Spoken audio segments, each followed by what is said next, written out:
Hello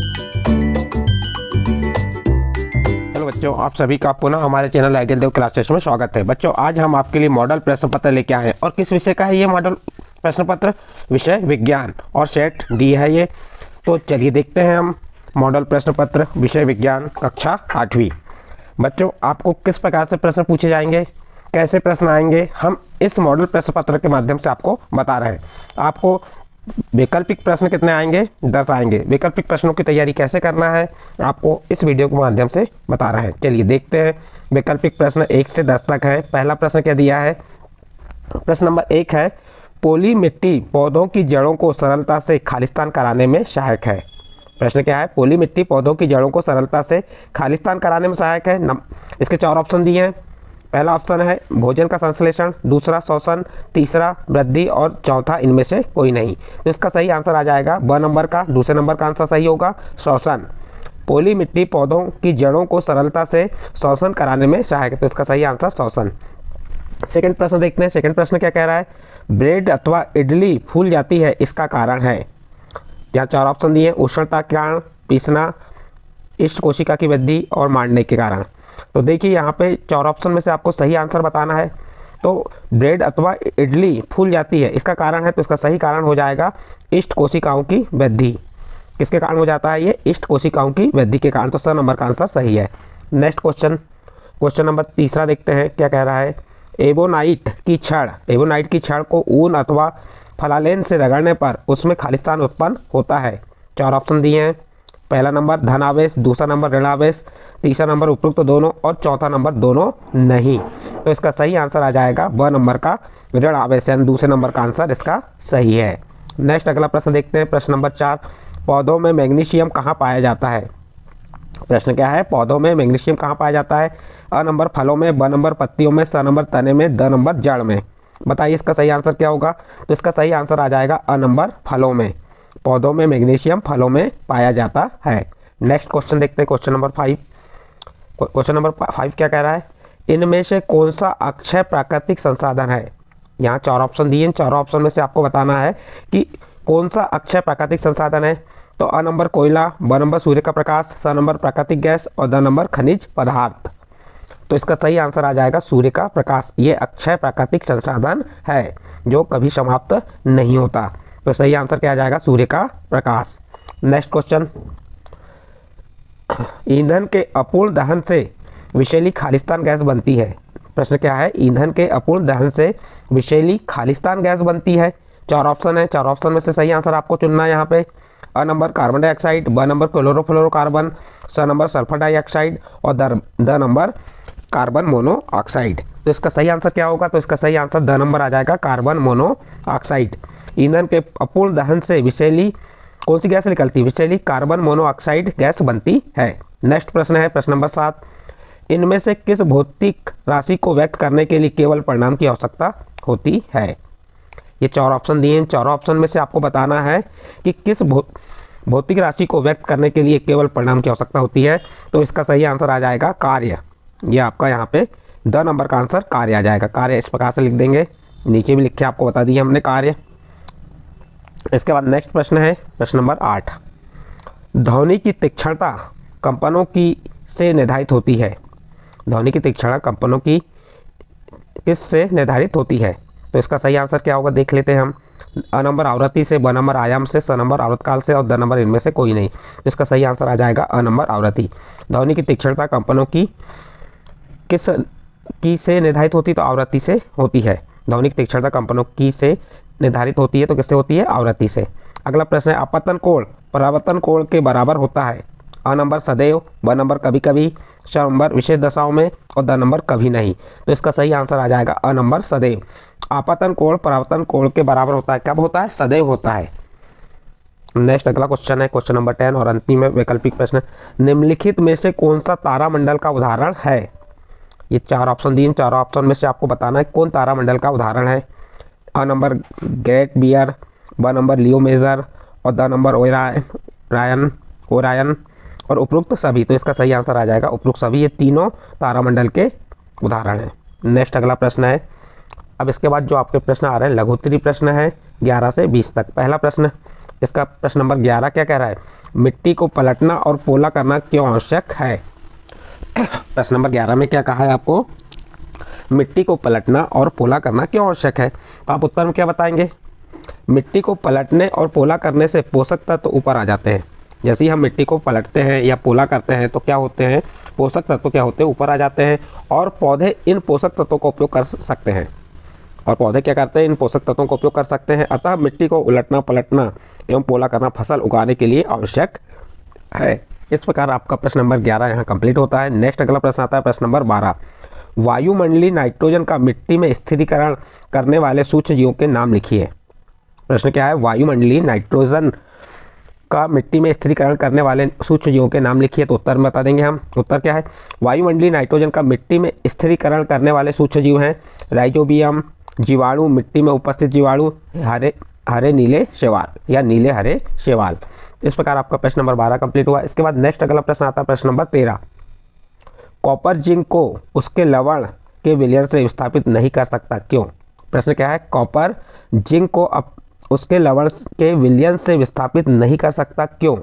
तो उत्तर देखिए, copper zinc से कम अभिक्रियाशील है। कॉपर क्या है? जिंक से कम अभिक्रियाशील है, अतः यह जिंक को उसके लवण के विलयन से विस्थापित नहीं कर सकता। केवल अधिक अभिक्रियाशील धातु ही कम अभिक्रियाशील धातु को विस्थापित कर सकती है। इस प्रकार आपका प्रश्न नंबर 13 कंप्लीट हुआ। प्रश्न नंबर 14 देखते हैं। क्या वायु, जल और मृदा मानवीय क्रियाकलापों द्वारा समाप्त हो सकते हैं? तो उत्तर बता देंगे नहीं, वायु, जल और मृदा मानवीय क्रियाकलापों द्वारा समाप्त नहीं हो सकते। प्रश्न नंबर 14 कंप्लीट। इसके बाद प्रश्न नंबर 15 देखते हैं। प्रश्न नंबर 15 में क्या दिया है? प्रश्न नंबर 15 कह रहा है, सोने और चांदी को पिघलाने के लिए स्वर्णकार ज्वाला के किस क्षेत्र का उपयोग करते हैं?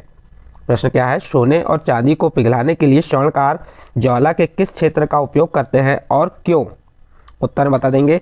सोने और चांदी को पिघलाने के लिए स्वर्णकार धातु की फुकनी द्वारा ज्वाला के सबसे बाहरी क्षेत्र का उपयोग करते हैं, क्योंकि ज्वाला के सबसे बाहरी क्षेत्र का ताप सबसे अधिक होता है, जो चांदी और सोने को पिघलाने के लिए काफ़ी है। इस प्रकार बच्चों आपका प्रश्न नंबर 15 का उत्तर यहाँ पे कंप्लीट होता है। इसके बाद नेक्स्ट प्रश्न आएगा आपका प्रश्न नंबर 16। इसके बाद आपका कौन सा प्रश्न आ जाएगा? प्रश्न नंबर 16 देखते हैं। पेट्रोलियम का कौन सा हेतु उपयोग में लाया जाता है? तो यहाँ पे थोड़ा सा मिसिंग है। पेट्रोलियम का कौन सा उत्पाद उपयोग में लाया जाता है? तो उत्तर दे देंगे, सड़क निर्माण हेतु पेट्रोलियम उत्पाद बिटुमिनियम उपयोग में लाया जाता है। नेक्स्ट प्रश्न है, बिलोटे और पिल्ले का जन्म किस प्रकार होता है? तो उत्तर बता देंगे, बिलोटे और पिल्ले का जन्म लैंगिक जनन के द्वारा होता है। ये शिशु के रूप में जन्म लेते हैं।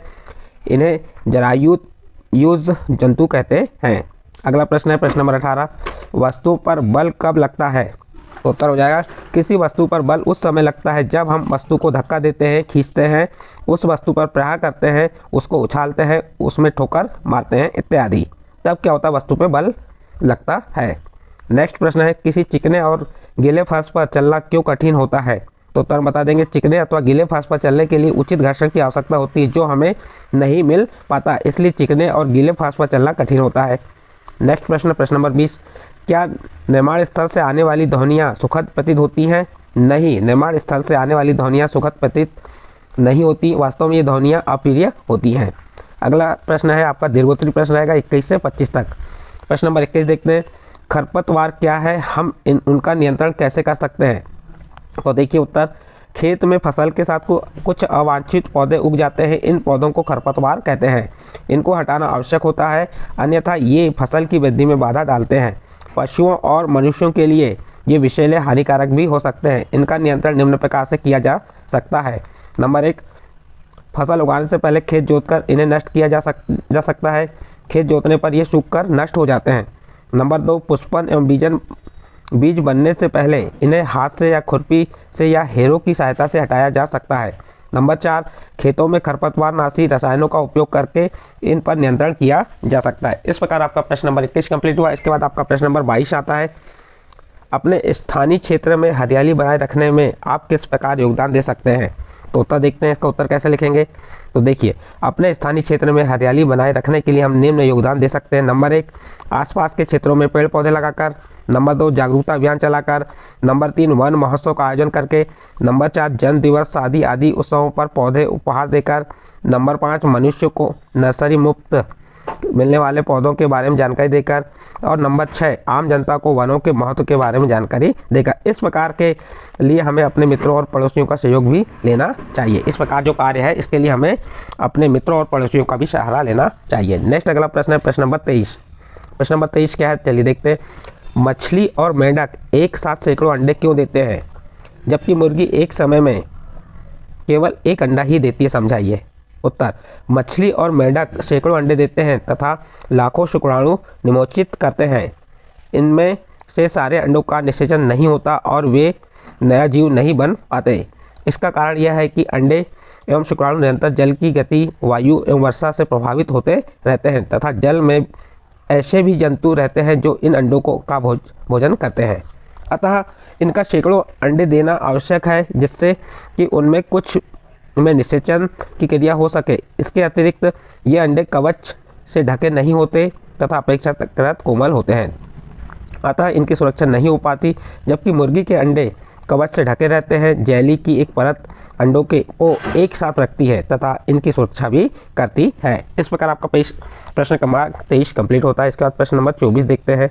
प्रश्न नंबर 24 में क्या कहा है, माता पिता एक मकान खरीदना चाहते हैं। उन्हें एक मकान सड़क के किनारे पर तथा दूसरा सड़क से 3 गली छोड़कर देने का प्रस्ताव किया गया। आप अपने माता पिता को कौन सा मकान खरीदने के सुझाव देंगे, अपने उत्तर की व्याख्या कीजिए।